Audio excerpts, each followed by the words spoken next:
चीन पाकिस्तान के साथ दोस्ती में हमेशा की तरह सबसे आगे।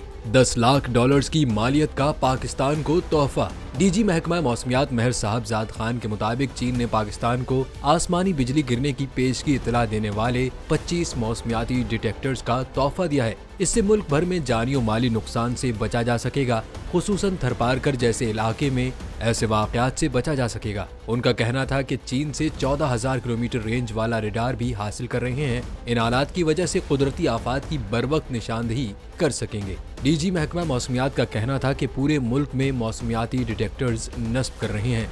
ये चीनी आलात आसमानी बिजली गिरने के वाकयात की बरवक्त पेशगोई करने की सलाहियत रखते हैं।